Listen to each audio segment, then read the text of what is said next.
राम राम जी, सबने स्वागत है एक बार फिर तो आपके अपने चैनल जनक्रांति न्यूज़ में। भाई पंचायती चुनाव की जो है कवरेज लगातार आप देखने लग रहे हो चैनल के माध्यम से।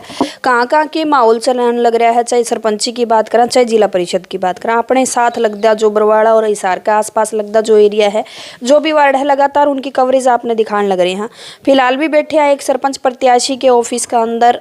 गांव का नाम है बिडाणी खान बहादुर। आप सुनी होगी, बरवाड़ा से तकरीबन 7-8 किलोमीटर दूर है। सरपंच प्रत्याशी हैं जी राम निवास खोवाड़ जी, जो किसी परिचय के मोहताज नहीं है। फिलहाल उनका घर बैठे हैं और उन तो जानेंगे क्योंकि सरपंची की दावेदारी ठोकी है उन्होंने। और आज की बात करें तो फिलहाल निशान लेके आए हैं, वो भी पूछेंगे निशान क्या आया है और सारी जो जानकारी जो है वह इनसे लेवांगे। राम राम जी। नमस्कार जी। जनक्रांति न्यूज़ चैनल के सभी दर्शकों को मेरी अपनी तरफ से हार्दिक हार्दिक शुभकामनाएं और सभी गाँव वासियों को हार्दिक हार्दिक शुभकामनाएं। रामनिवास जी, बात करें चुनावी माहौल की, क्योंकि कल भी हमने देखा था कि मतलब एक बड़ा ज़बरदस्त जोश था लोगों के अंदर। कल भी मैं कहने लग रही थी मतलब लाडू में कम एक सरपंच तुले हैं, लेकिन आप तुल गए। देखो जी, मेरे गांव में बड़ा एक उत्साह है, बच्चों में, बुजुर्गों में, महिलाओं में, जो कि भाई अपने बच्चों को बड़े भारी बहुमत से विजयी बनाने के लिए मतलब सारे दिल में इतना बड़ा उत्साह है कि हमारे बच्चे को बड़ी भारी बहुमत से जिता करके बच्चे को आगे भेजेंगे। लाडुआ में तुलना शुरू हो गया, आगे जलेबी रसगुल्ले मतलब सारे आम। देखो जी, लाडुओं में तुलना शुरू हो गया है, जलेबी भी आएंगी, लाडू भी आएंगी और विजय भी बड़ी भारी बहुमत से आएगी। विजय का लड्डू भी खाएंगे? हाँ जी, विजय का लाडू भी खाएंगे जी। चलो जी। अच्छा, बात करें इस सरपंच प्रत्याशी की, मतलब ठीक ठाक सा काम होगा अपना, तो ये इस लाइन में कूदने की किस तरह मनमाई कि मतलब सरपंच की चुनाव लड़ने? सरपंच चुनाव में लाइन में कूदने की मनसा ये आई है कि जी मेरा गांव में सेवा करने का दिल कर रहा है कि मैं मेरे गांव की अच्छे ढंग से सेवा कर पाऊं। सेवा तो मैंने पहले भी गांव की बहुत करी है, गांव में काम काफ़ी पहले भी करवाए हैं। बात करते हैं आप लाइब्रेरी की, लाइब्रेरी के अंदर आपने काफ़ी बुक्सें दिलाई है। बात करेंगे आप खेल की, यानी कि खेल का ग्राउंड तैयार करवा के सभी बच्चों को क्रिकेट का सामान की किट भी दिला दी है। बात करेंगे आप फुटबॉल की, बच्चों को फुटबॉल और गांव में 40-50 बच्चों को शूज़ भी दिला दिए हैं, जो कि ग्राउंड में फुटबॉल खेलने में, ताकि गांव के बच्चे कामयाब हो सकें। मतलब जो आज के टाइम में ज़रूरी है शिक्षा और खेल, उनकी तरफ जो है आपका रुझान ज़्यादा रहा है बढ़ने से पहले ही। तो अभी फ़िलहाल की बात करा, अगर गांव की समस्याओं की बात करा, क्योंकि एक प्रत्याशी के लिए सबसे ज़्यादा ज़रूरी है कि उसने गांव की समस्याएं पता होनी चाहिए। तो कितनी समस्याएं हैं जो आपने लगा है डाणी खान बहादुर का अंदर हैं, जिन पर आपने वर्क करना पड़ेगा? देखो जी, मेरे गाँव में आज बहुत सी समस्याएँ हैं। बात करते हैं रोड की, जो मेरे गाँव का मेन रोड है वो सारा का सारा टूटा हुआ है। रोड की बड़ी भारी समस्या है, पानी की बड़ी भारी समस्या है। और बात करेंगे पढ़ाई की, तो मेरे गांव में जो पढ़ाई की बात है उसमें बच्चों को लाइब्रेरी के अंदर कम किताबें थी, तो आज पूरी किताबें होने के कारण बच्चे बढ़िया भारी मतलब अच्छी पढ़ाई कर पाएंगे। रही बात, जैसे ही नई पंचायत बनती है, पंचायत बनने के बावजूद 10 यानी कि कंप्यूटर सेट लाइब्रेरी के अंदर रख दिए जाएंगे, ताकि गांव के बच्चे गांव में ही कंप्यूटर का कोर्स कर सकें। मतलब ये आपका एजेंडा है? हाँ जी, ये अपना एजेंडा है जी। जैसे ही नई पंचायत बनती है तो 10 कंप्यूटर सेट गांव की लाइब्रेरी में मतलब पहली कलम से रख दिए जाएंगे जी। इसके अलावा बात करें और एजेंडे की, है तो आपने शिक्षा के क्षेत्र में बता दिया कि आप जो है कंप्यूटर सेट रखवाओगे। इसके अलावा जो समस्या आपने लगे थी उनका निपटारा आप किस तरीके से करोगे, और एजेंडा आपका और चुनावी के रहने वाला है? एजेंडा और चुनावी ये है जी, जैसे मेरे गांव में पीने की बड़ी भारी समस्या है। मेरे गांव के अंदर पानी ढाणी गांड से आता है, तो हमारा प्रयास यही रहेगा, जो ढाणी गांड से पानी आता है वो बहुत पुराने टैंक बने हुए हैं पहले काफ़ी समय से, और वो टैंक लीक है। लीक होने के कारण मेरे गांव में यानी कि नहर बंद होने के बावजूद पानी की बड़ी भारी दिक्कत हो जाती है। और मेरे गाँव में जो पानी आता है वो आता है नलकूप का, उससे हर बच्चे के, हर व्यक्ति के यानी कि पथरी की बड़ी दिक्कत है, तो बड़ी भारी दिक्कत है, यानी कि गंदा पानी आता है। हमारा प्रयास यही रहेगा, अपना प्रयास यही रहेगा, जैसे ही नई पंचायत बनती है उस टैंक को रिपेयर कराया जाएगा और एक नया टैंक भी बनवाया जाएगा, ताकि गांव को मतलब साफ और स्वस्थ नहर का पानी मिल सके। मतलब काफ़ी एजेंडे हैं जिन पर आपने काम करना है। ठीक है, गांव के अंदर जान लग रहे हो, मतलब कैंडिडेट और भी हैं आपके बराबर में, टक्कर में काफ़ी उठे हैं, ये तो है नहीं कि आप अकेले कैंडिडेट हो। तो जान लग रहे हो, तो जो जनता है, जो वोटर हैं आपके गांव के, कैसा प्यार मिलने लग रहा है, कैसा जो है सपोर्ट उनकी तरफ? देखो जी, जो मेरे गाँव के अंदर वोटर है, जो मेरे भाई हैं, उनके दिल में एक उत्साह है कि भाई रामनिवास को हम मतलब सेवा करने का मौका अवश्य देंगे, ताकि भाई रामनिवास हमारे गांव का बढ़िया विकास करवा सके और गांव को एक उन्नति यानी कि नई प्रगति दिशा पे ले जाए, ताकि गांव के बच्चे जो हैं वो पढ़ाई के क्षेत्र में आगे बढ़ें, खेल के क्षेत्र में आगे बढ़ें। और बात करें सफाई की, ताकि गांव में सफाई भी मतलब अच्छी करवा सके। मतलब लगता है आपको भी आने वाली जो 25 तारीख की शाम है वो कुछ अच्छा लेके आएगी? बहुत ही कुछ अच्छा लेके आएगी जी। मेरे को तो विश्वास है कि मेरे गांव के मेरे बुजुर्ग, मेरी माता, मेरे भाई और मेरे साथी मतलब दिल से चाहते हैं कि मेरे भाई को बड़ी भारी बहुमत से विजयी करेंगे। अच्छा, आप आज अभी निशान लेके ही आए हो आप?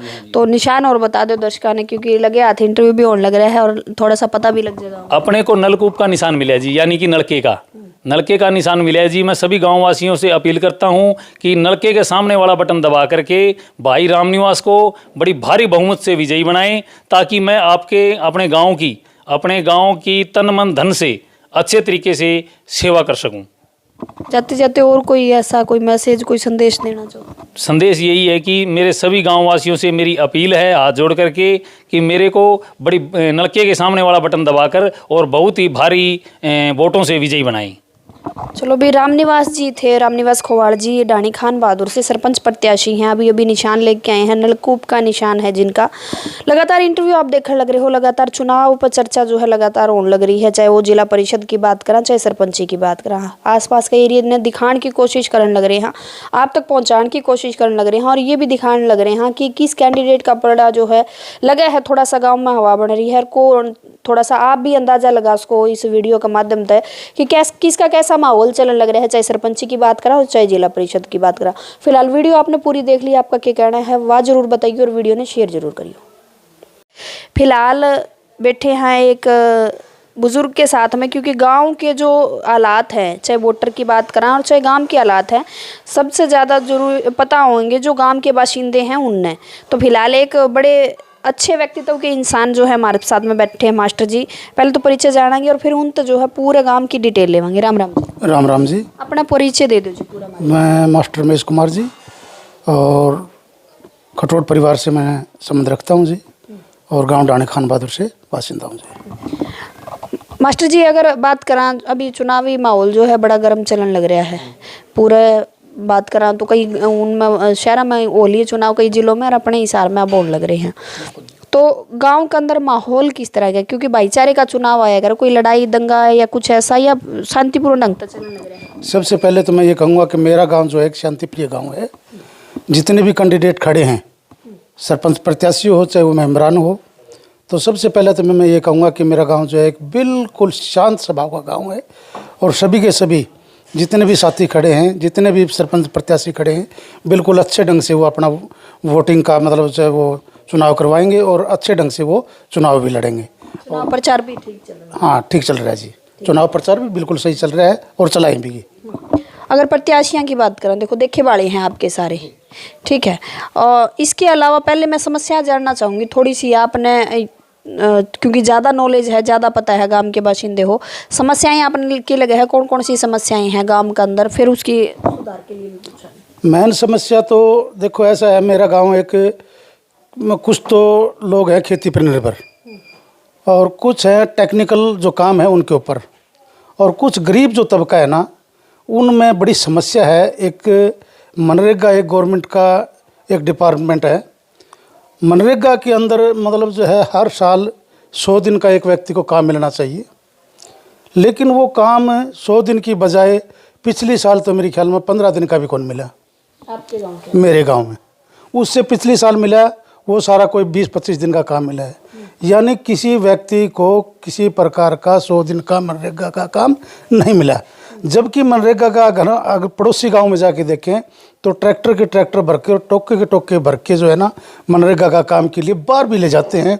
वो पंचायत की मतलब जो है सरपंच की वो जिम्मेदारी होती है, सरपंच का वो मुआयना होता है कि मैं मनरेगा का काम लेके आऊँ और मेरे लोगों को कम से कम 100 दिन का काम मैं करवाऊँगा।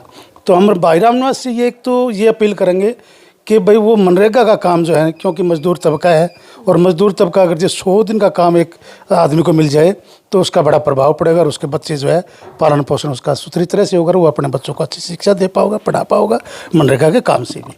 क्या लगे है आपने, क्या वजह रही ये जो काम है, आपने बताया कि 100 दिन नहीं आ पाया गांव के अंदर, क्या ऐसी वजह रही जिस वजह, तभी आपने बताया अभी पड़ोसी गांव में तो टोके भर के जाया कर दे, लेकिन आपके गांव में वो 15 दिन का ही काम क्यों मिला, क्या वजह मानो? ये तो सरासर दिखती है कि जो पंचायत होती है, पंचायत के जो मेंबरान होते हैं, पंचायत सरपंच जो होता है, वो मतलब जो है जो कमेटी बनाई होती है, वो कमेटी का जो उसको बोलते हैं प्रधान जो होता है, वो काम लेके आता है, लेकिन किसी ने इस बारे में कोई सोचा नहीं, काम मिला नहीं। ठीक है ना? हाँ बिल्कुल। दूसरा मैं एक बात कहना चाहूँगा कि भाई रामनिवास का मैंने देखा है शिक्षा के ऊपर, बातचीत भी की है मैंने इससे, कि जो प्राइमरी स्कूल है, मिडिल स्कूल है या सीनियर सेकेंडरी स्कूल है, उसके अंदर मतलब जो है इसका रुझान मतलब जो है अध्यापकों से मिलके, शिक्षकों से मिलके और बच्चों से मिलके, जो बुद्धिजीवी लोग हैं उनसे मिलके, मतलब जो अगली जैसे इसको मतलब जो है नई पंचायत बनती है, हर मौका हमारे गांव के लोगों ने दिया और दें भी की, तो उसके बाद में शिक्षा का जो प्रसार होगा वो बहुत अग्रणीय होगा। और मैं चाहूँगा कि इस शिक्षा के प्रसार में इसके साथ में अहम रोल अदा करके भी मैं चलूँगा, ताकि मेरे गांव के बेटा बेटी अच्छी पढ़ाई शिक्षा ले सके। अच्छा, आपने पहले ही एक नाम ले दिया रामनिवास जी का, क्या लगा है आपने, गांव में माहौल कैसा चल रहे हैं प्रत्याशियों? देखिए गांव का माहौल नंबर एक तो शिक्षित, नंबर 2 युवा, नंबर 3 जो इसका काम जो है ना वो बरवाड़ा जो प्रॉपर्टी डीलर का काम कर रहे हैं, नंबर 2 इसकी हर व्यक्तित्व में पहचान है, हर प्रशासनिक अधिकारी के साथ में इसकी पहचान है, किसी प्रकार का काम है। मैं तो एक बात कहना चाहता हूँ, मेरे को खुद को कम से कम भी 10 दफ़े काम पड़े हैं और 10 दफ़े एक फ़ोन के ऊपर काम हुआ है। क्यों? क्योंकि बंदा सही है, सच बोलता है, किसी प्रकार का गुमराह नहीं करता, किसी अफसर को गुमराह नहीं करता, और सच्चाई का जो काम है बिल्कुल फ़ोन के ऊपर भी करवा देता है, चाहे वो तहसीलदार हो, चाहे वो SDM हो, चाहे वो SHO हो, चाहे वो DSP हो, चाहे किसी प्रकार की पंचायत का वो हो, तो अपना जो पक्ष जो है, चाहे वो गांव का पक्ष हो, चाहे वो किसी भाई का पक्ष हो, बड़े मजबूती के साथ रखता है, और मजबूती के साथ रखता है तभी मतलब जो न्याय मिल पाता है। तो भी फिलहाल आप देखने लग रहे थे गांव के अंदर मौजूद थे डाणी खान बहादुर के अंदर, और लगातार जो हैं गांव के लोग भी आने लग रहे हैं सामने, कौन सा कैंडिडेट कौन से वायदे करने लग रहा है और कितना भरोसा किस कैंडिडेट पर है, वो भी हम आपने इस वीडियो के माध्यम से देखा। वीडियो पर आपका क्या कहना है वह जरूर बताइए।